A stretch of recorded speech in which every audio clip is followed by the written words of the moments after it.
নমস্কার বন্ধুরা, আর যে রূপরাজ চ্যানেলে আপনাদের সবাইকে স্বাগত।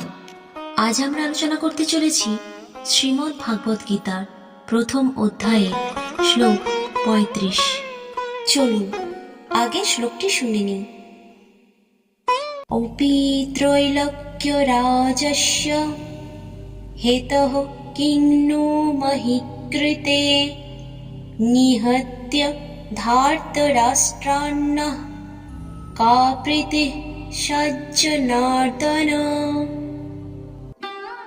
অর্থাৎ, হে জনার্দন, আমি এসব আত্মীয়দের হত্যা করতে চাই না।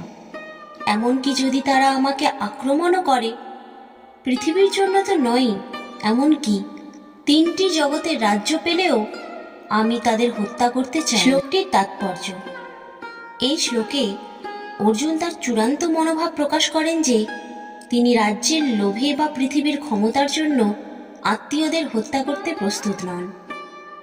তিনি যুদ্ধের প্রয়োজনীয়তা নিয়ে সন্দেহ প্রকাশ করেন এবং বুঝতে পারেন যে পার্থিব সাফল্য বা ক্ষমতা এমন এক বস্তু নয় যার জন্য এত বড় আত্মত্যাগ করা উচিত।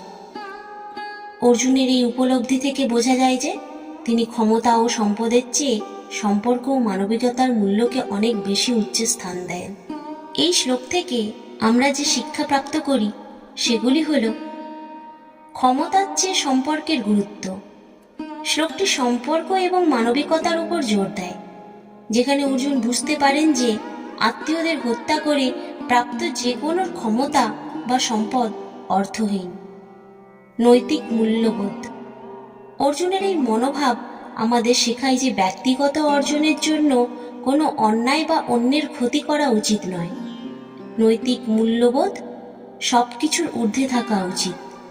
অহিংসা ও শান্তি: অর্জুনের ভাবনায় প্রতিফলিত অহিংসা এবং শান্তির মানসিকতা আমাদের শান্তিপূর্ণ সহাবস্থানের জন্য গুরুত্ব দিতে শেখায়। এই শ্লোক অর্জুনের অন্তর্দ্বন্দ্ব ও মানসিক সংকটকে চিহ্নিত করে, যা সম্পর্ক এবং মানবিকতাকে সর্বোচ্চ গুরুত্ব দেওয়ার একটি দৃষ্টান্ত স্থাপন করে। আজকের শ্লোক এই পর্যন্তই। পরবর্তী শ্লোক ও তার তাৎপর্য শোনার জন্য আপনারা আমাদের চ্যানেলটি সাবস্ক্রাইব করে পাশে থাকা বেল আইকনটি প্রেস করুন, যাতে আমাদের ভিডিও আপলোড হওয়ার সঙ্গে সঙ্গে আপনাদের কাছে নোটিফিকেশন চলে যায়। আর আমাদের ভিডিওটি যদি আপনাদের ভালো লেগে থাকে তাহলে ভিডিওটিকে লাইক করে শেয়ার করে দেবেন। আপনাদের সাপোর্ট আমাদের অনুপ্রাণিত করবে।